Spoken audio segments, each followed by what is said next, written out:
시간 우리에게 주시는 하나님의 말씀은 시편 1편 1절에서부터 6절까지입니다. 제가 받들어 읽겠습니다. 복 있는 사람은 악인들의 꾀를 따르지 아니하며 죄인들의 길에 서지 아니하며 오만한 자들의 자리에 앉지 아니하고 오직 여호와의 율법을 즐거워하여 그의 율법을 주야로 묵상하는도다. 그는 시냇가에 심은 나무가 철을 따라 열매를 맺으며 그 잎사귀가 마르지 아니함 같으니 그가 하는 모든 일이 다 형통하리로다. 악인들은 그렇지 아니하며 오직 바람에 나는 겨와 같도다. 그러므로 악인들은 심판을 견디지 못하며 죄인들이 의인들의 모임에 들지 못하리로다. 무릇 의인들의 길은 여호와께서 인정하시나 악인들의 길은 망하리로다. 아멘. 오늘은 인생의 두 길이라는 제목으로 하나님 말씀을 선포하겠습니다. 따라하겠습니다. 인생의 두 길. 인생의 두 길. 어느 제자들이 이제 옛날을 추억하면서 그 당시에 담임을 해주셨던 노인이 되신 선생님을 모시고 그 옛날 학교의 캠퍼스를 방문하게 됐다고 합니다. 근데 선생님이 앞장서서 가시는데 본래 가야 된다고 생각하는 길로 안 가시고 계속 곧장 올라가시는 겁니다. 그래서 선생님께 그곳이 아닙니다. 이쪽으로 가셔야 됩니다. 이렇게 말하기도 못하고 선생님이 뭔가 뭔 뜻이 계신가 싶어서 이제 뒤를 따라서 계속 올라갔습니다. 한참을 가셨는데 결국 많이 좀 길을 돌아서 본래 가야 될 장소에 도착이 됐습니다. 뒤를 돌아다 보시면서 그 선생님이 하시는 말씀이 사람은 인도로 걸어야지 그러시는 겁니다. 그때 제자들이 그 선생님의 뜻을 알고 서로 미소로 화답을 했다 하는 것입니다. 제자들은 옛날 건강하고 활발할 때 그냥 뛰어다니던 그 지름길로 오늘도 올라가고 싶었지만 선생님은 그곳이 아니라 정식으로 사람들이 다니라고 만들어 놓은 인도로 끝까지 가셔서 멀리 돌아가는 것 같았지만 뜻 있는 그런 길로 가셨다는 것입니다. 우리 사람들의 인생도 그런 것 같습니다. 얕게 지름길로만 열심히 달려가는 사람들이 있는데 나중에 돌아보니까 먼 길로 돌아갔고 또 먼 길 같은데 그 길이 올바른 길이어서 나중에 보니까 그게 정말 인생의 지름길이 된 사람들이 있습니다. 오늘 본문에도 보면 우리 인생은 두 길이 있다는 겁니다. 의인의 길이 있고 악인의 길이 있다는 겁니다. 다 압니다. 그럼에도 불구하고 사람들은 의인의 길이 뭔지 악인의 길이 뭔지 분명하게 가려서 가려고 하지를 않고 너무 쉽게 타협하고 불의한 길을 가다가 그만 실패하는 인생들이 얼마나 많은지 모릅니다.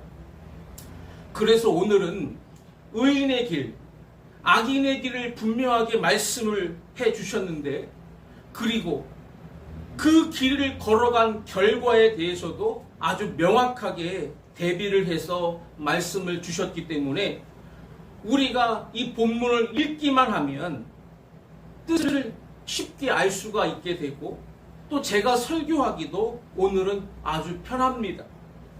그대로만 말하면 정확하게 의인의 길이 어떤 것인가, 악인의 길이 어떤 곳인가, 그 결과가 어떻게 달라지는 것인가, 하는 걸 알게 됩니다. 그래서 오늘은 우리의 마음을 좀 겸손하게 내려놓고 나는 어느 길을 가고 있는가 우리 자신을 한번 점검해 보고 또 우리의 미래는 어떻게 귀결될 것인가 우리의 미래를 한번 내다보고 오직 하나님이 말씀하신 의인의 길로 다시 한번 새롭게 걸어가는 기회 되시기를 간절히 소원합니다. 세 가지가 오늘 본문에서 우리에게 너무나 중요하다는 것입니다. 첫 번째는 1절 하반절과 2절에 보면 추구하는 것이 다르다는 것입니다. 따라하겠습니다. 추구하는 것이 다르다. 추구하는 것이 다르다. 똑같이 길을 가지만 의인의 길을 가는 사람이 추구하는 것과 악인의 길을 가는 사람이 추구하는 것이 서로 다르기 때문에 달라지는 것입니다. 먼저 의인의 길, 무엇을 추구하느냐? 오늘 본문 2절에 다 같이 함께 읽겠습니다. 시작. 오직 여호와의 율법을 즐거워하여 그의 율법을 주야로 묵상하는도다. 아멘. 말씀대로 살기를 추구하는 사람들 의인이 된다는 거예요. 그 길이 의로운 길로 가게 된다는 것입니다. 여기에 보면 말씀을 즐거워한다. 또 율법을 주야로 묵상한다. 이 두 가지의 특성을 말씀했는데 여러분 우리가 어떤 일을 해나갈 때 즐거운 마음이 생기면 그 일이 아주 성과가 있고 재미가 있는 걸 보게 됩니다. 근데 할 수 없이 마지못해서 하기 싫은 일을 하게 되면 귀찮고 짜증이 나잖아요. 그죠? 근데 우리가 하나님의 말씀을 즐겁게 그 말씀대로 산다는 거 이것이 얼마나 행복한 일인지 모릅니다. 그런 사람은 하나님의 진리가 우리를 바르게 살게 해준다라고 하는 것입니다. 우리의 마음이 말씀을 즐겁게 받아들이고 순종할 뿐만 아니라 그 결과가 의로운 길로 가게 만든다는 것입니다. 저와 여러분은 행복한 사람들인 줄로 믿으시기를 바랍니다. 그러나 혹 왜 이렇게 말씀대로 살기가 힘드냐?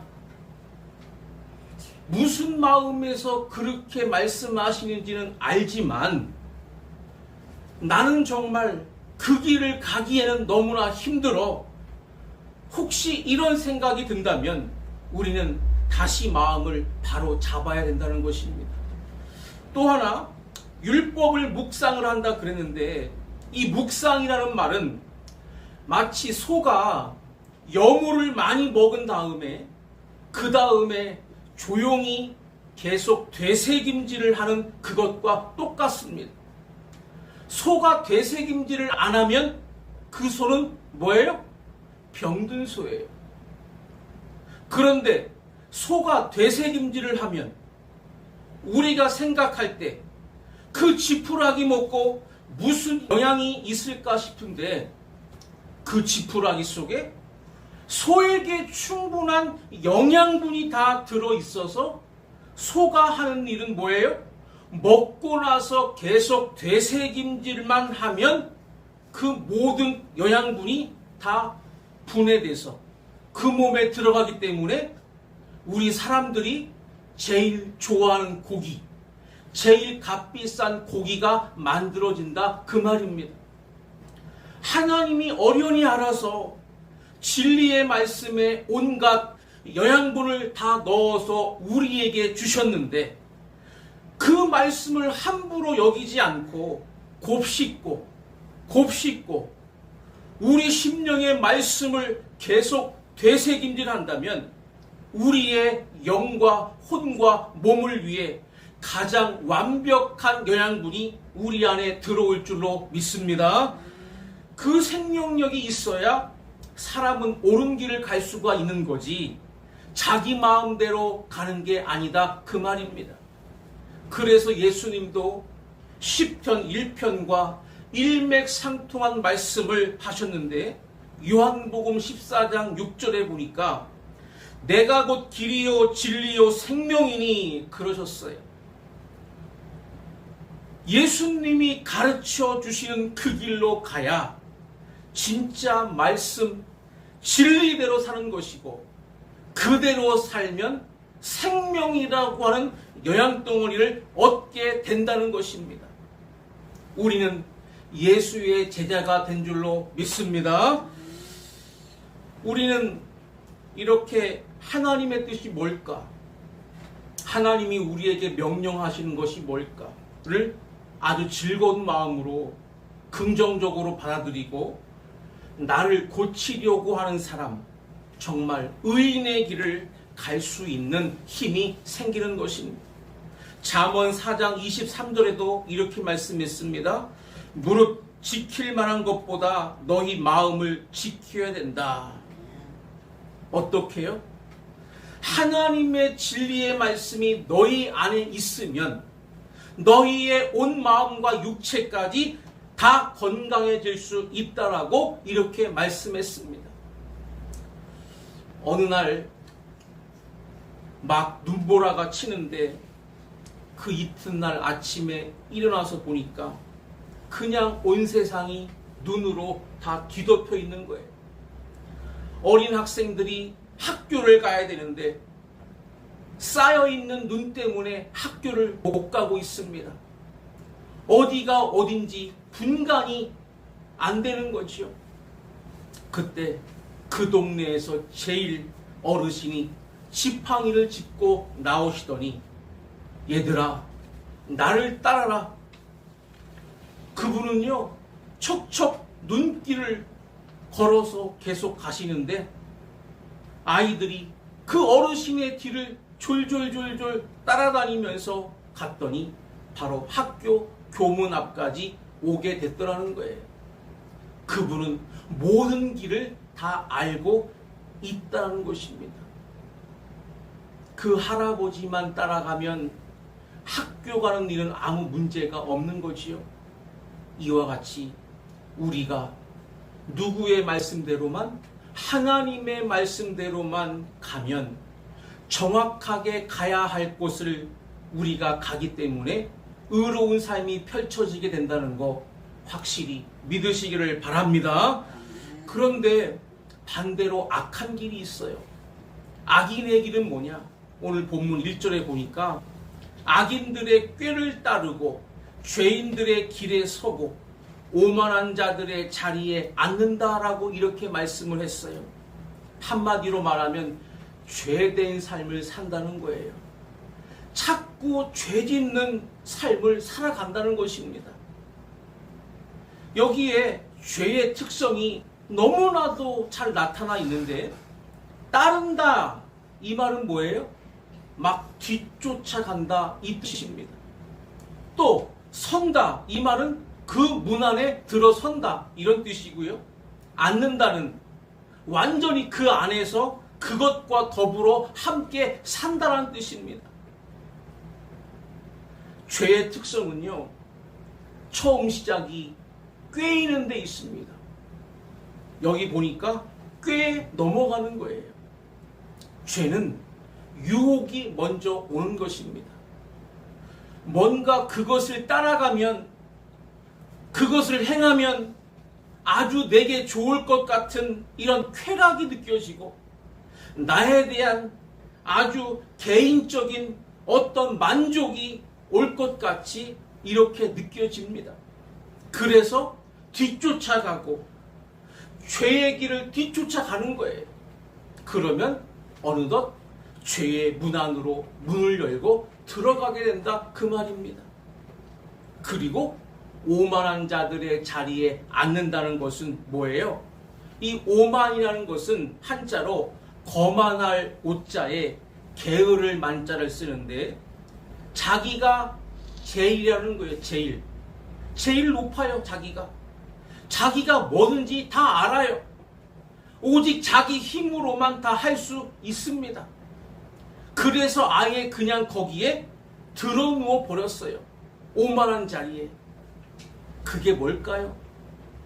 죄는 교만에서 나오는 것이고, 그 교만이 계속되면 완전히 죄에 빠져버린다는 것입니다.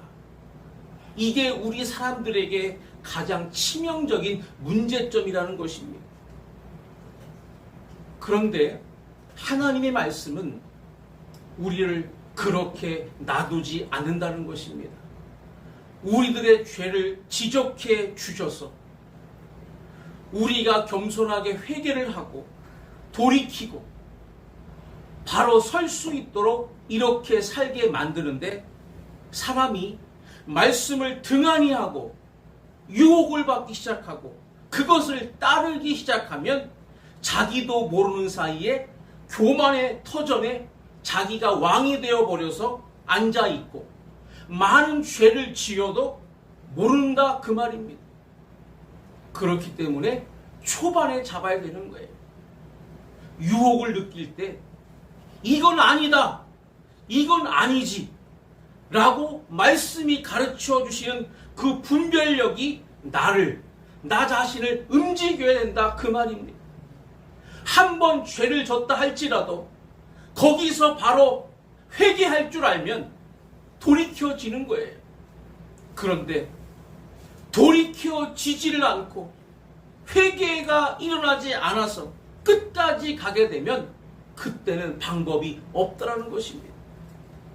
우리의 자아가 완전히 빠져버리면 방법이 없는 거예요. 우리 사람들은 뭐든지 욕망에서부터 출발한다는 것. 그 욕망이 우리에게 뭔가를 줄 것 같은 이러한 유혹에 빠지게 만든다는 것입니다. 그래서 야고보서 1장 15절에 진리 중에 진리의 말씀이에요. 욕심이 잉태한 즉 죄를 낳고 죄가 장성한 즉 사망을 낳느니라. 아멘. 이것은 우리가 죄의 삶을 살아가는 하나의 패턴입니다. 이러한 패턴을 따르지 마시고 하나님의 말씀대로 사는 의로운 길을 선택해 나가시기를 간절히 소원합니다. 두 번째는 3절과 4절에 보면 열매가 서로 다르다는 거예요. 따라하겠습니다. 열매가 서로 다르다. 열매가 서로 다르다. 의인의 길을 간 사람이 맺는 열매와 악인의 길을 간 사람이 맺는 열매가 다르다는 거예요. 우리는 시냇가에 심은 나무와 같이 열매를 맺어야 의인의 길을 가는 사람이 되는 것입니다. 여러분, 나무는요, 그 뿌리에서 물을 빨아당기고 영양분을 빨아당겨야 열매가 맺혀지는 거예요. 이 과정 없이 그냥 열매는 절대 나올 수가 없다 그 말입니다. 그럼 우리는 어떻게 해야 되겠어요? 하나님의 진리에 뿌리를 내리고 그 진리를 통해서 영양분을 얻고 진리를 통해서 생명력을 얻어야 거기에서 맺어지는 열매가 실하고 그것이 귀한 거지, 자기의 정욕이나 자기의 판단에 의해서 잘못된 것을 받아들여서 그걸로 열매를 맺으려고 한다면 하나도 열매가 없는 것입니다. 부정한 방법으로 산 사람이 그 당시에는 많은 걸 얻은 것 같은데 나중에 보면 그것은 열매가 아니라는 것입니다. 오늘 본문 4절에 뭐라고 그랬어요? 바람에 나는 겨와 같도다 그랬습니다.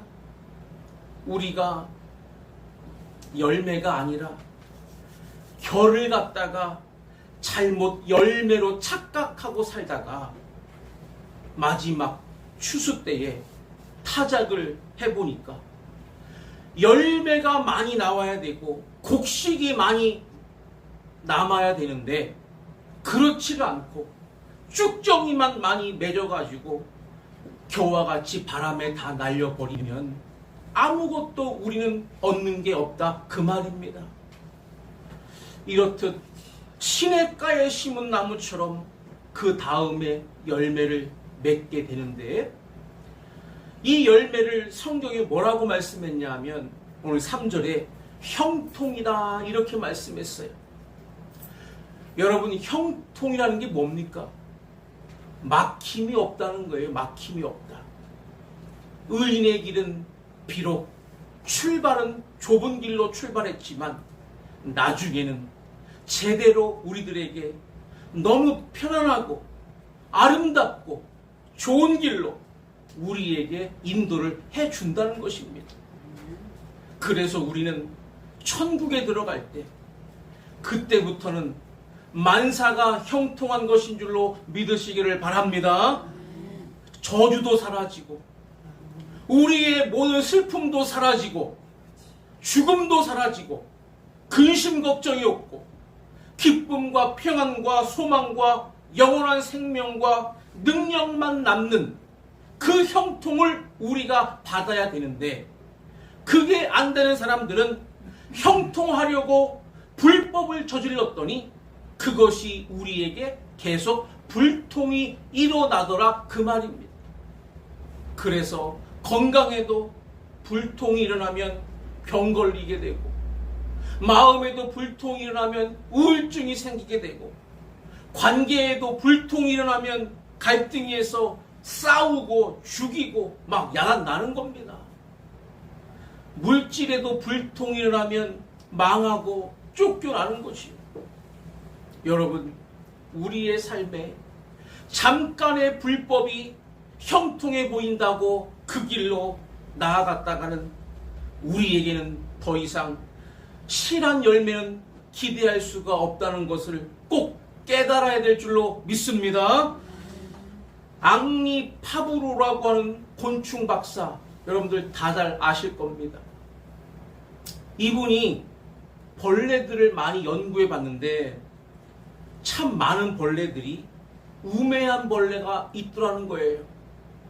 그들은 누가 한번 움직이기 시작하면 뭣도 모르게 그냥 쫓아간다는 거예요. 그냥 그 뒤를 따라간다는 거예요. 그래서 일단 앞에서 움직인 그 벌레들을 쫓아간 그 결과 끝이 뭐냐? 죽음이라는 거예요. 죽음. 날마다 힘이 빠져서 떨어지면 죽고, 날다가 불을 바라보고 날면 불에 타서 죽고, 그렇게 우매하게 앞에서 가는 대로만 뒤따라가다가 죽음을 맞이한다는 거예요. 왜 그럴까요? 분별이 없기 때문에 그렇습니다. 여러분, 우리의 인생도 그럴 수가 있다는 거예요. 열심히 나름대로 살아가기는 살아가요. 그리고 그때마다 위장도 잘하고 변색도 잘 하긴 하는데, 그래봤자 1년밖에 못 사는 곤충처럼 아무리 우리가 이 땅에서 잘 어울리려고 변색을 잘하고 위장을 잘해도 이 땅에서 끝나고 그 사람에게서 아무 열매가 없다면 얼마나 헛된 인생이 되겠습니까? 시편 37편 17절에 이렇게 말씀했어요. 악인의 팔은 부러지나 의인은 여호와께서 붙드시는도다. 아멘. 악한 방법으로 아무리 자기가 힘쓰고 애쓰려 해도 자기 팔만 부러지는 법입니다. 그러나 하나님의 의의 길로 가는 사람은 하나님이 붙드셔서 더 온전해진다는 것을 꼭 믿으시기 바랍니다. 마지막 세 번째는 1절 상반절과 5절과 6절에 보면 끝이 다르다고 말씀합니다. 따라하겠습니다. 끝이 다르다. 끝이 다르다. 의인의 길의 그 끝과 악인의 길의 그 끝은 너무나도 다르다는 것입니다. 오늘 본문에 보니까요, 의인의 길을 간 사람은 여기 6절에 그랬죠? 우리 다 같이 함께 읽겠습니다. 시작. 무릇 의인들의 길은 여호와께서 인정하시나. 아멘. 누가 인정한다고요? 여호와께서 인정하신대요. 누구를? 의인의 길을 걸어가는 사람을 여호와께서 인정하신다는 거예요. 인정이라는 말은 참 대단한 겁니다. 우리가 사람들에게도 인정받을 때 얼마나 기뻐요. 그죠? 얼마나 마음이 즐거워요. 그죠? 내가 누군가로부터 인정받고 사랑받는다는 거, 그보다 더 기쁜 일은 아마 없을 거예요. 칭찬은 고래도 춤추게 한다고 그러잖아요. 그죠? 하물며 하나님이 우리를 인정해 주신다? 이 말은요, 하나님께서 모든 걸 다 우리에게 주신다는 거예요. 천국까지 주시는 거예요. 하나님께 인정받는다는 것이, 그것이 진리대로 살았기 때문에 주어지는 마지막 결과인 줄로 믿으시기를 바랍니다. 그런 사람들에게 복이 있는 사람이라고 오늘 본문에 말씀하는 거예요. 우리가 똑같이 인생을 살아요. 똑같이 인생의 길을 걸어가요. 근데 마지막 하나님의 심판대 앞에 섰을 때 천국과 지옥의 길 앞에서 하나님이 아무개 성도는 천국, 아무개 성도는 지옥이라고 하나님이 이렇게 방향을 설정해 주신다면 그 얼마나 안타깝겠어요. 나름대로 열심히 살아왔다고 자부했는데 자기는 천국이 아니라 지옥으로 향한다 그러면 그 얼마나 가슴 아픈 일이겠습니까? 복이라고 하는 건요, 이 땅에서 내가 누구보다 더 오래 살았다, 뭐 수명이 길다, 뭐 이 땅에서 내가 가진 게 많다, 뭐 남보다 돈이 많다, 뭐 재물이 많다, 또 이것저것 이 땅에서 내가 많은 사람들보다 누리며 살아온 것들이 많다, 이런 거 가지고 복이라고 말하지 마시기 바랍니다. 제 아무리 복 받았다고 해도 100년 미만 사는 인생이에요. 진짜 하나님이 주신 이 마지막 복은 영원한 복이라는 거예요. 영원한 복을 우리가 얻어야지. 이 땅에서 내가 잠깐 다른 사람들보다 조금 더 누린 것을 복이라고 생각하고 살아가면 안 된다, 그 말입니다. 이 천국이 저와 여러분의 것임을 확신하시기를 바랍니다. 이러한 복을 받으라고 하나님이 우리에게 말씀을 주시고 진리를 주셨는데, 그 복이 여전히 믿어지지 않는 사람은 이 진리대로 갈 수가 없다, 그 말입니다. 그러나 악한 길을 간 사람은 뭐라고 그랬어요? 오늘 본문 5절에 보니까 다 같이 함께 읽겠습니다. 5절 시작. 그러므로 악인들은 심판을 견디지 못하며 죄인들이 의인들의 모임에 들지 못하리로다. 아멘. 그들의 끝은 하나님께 인정받는 게 아니라 하나님의 심판을 받는다는 거예요. 왜? 너무나도 악하게 살았기 때문에 너의 악한 행위만큼 내가 형벌을 줘야 되겠다. 그래서 6절에 보니까 악인들의 길은 뭐 한다고요? 망하리로다. 악인들의 길은 망하리로다. 이렇게 말씀했어요. 천국과는 정반대의 길, 영원한 형벌에 들어서는 멸망을 한다고 말씀하신 것입니다. 이것을 우리가 내다볼 수만 있다면 누가 악한 길을 가겠습니까? 그걸 내다볼 수 있게 하신 것이 하나님의 말씀인데, 그 하나님의 말씀을 쫓아가면 내다보고 복된 길로 하나님께 인정받는 삶으로 가게 되지만, 하나님의 말씀을 걷어차버리면 그게 안 보이니까 자기의 정욕대로 죄의 길을 가서 자기가 뭔가를 얻어보려고 노력하고 애쓰고 하지만 인생 끝에는 아무것도 남는 게 없고 하나님의 심판대 앞에 섰더니 영원한 멸망밖에 남는 게 없더라, 그 말입니다. 이것을 우리에게 가르쳐 주신 하나님께, 그리고 진리 되신 예수 그리스도의 그 말씀 앞에 겸손하게 우리 자신을 드리고 의의 길을 걸어가야 될 줄로 믿습니다. 영국의 셰익스피어가 4대 비극이라고 하는 작품을 썼잖아요. 저도 중학교 때 4대 비극을 여러 번 읽었던 기억이 있어요. 지금도 기억이 다 나요. 그 줄거리들이, 이야기가 햄릿, 오셀로, 리오 왕, 맥베스, 이게 4대 비극이잖아요. 그죠? 그 중에 하나가 맥베스, 또 아니면 다른 말로 맥베드라고 하는데, 이 맥베드가 이 장군의 이름이에요. 맥베드 장군의 이름이에요. 그가 야망에 불타서 자기가 왕이 되고 싶어가지고 자기의 충성스러운 동료 뱅쿠오 장군을 죽입니다. 결국 왕이 됐어요. 그런데 그날부터 그의 마음에 두려움이 찾아왔어요. 고통이 찾아오는 거예요. 공포에 아주 견딜 수가 없는 거예요. 왜?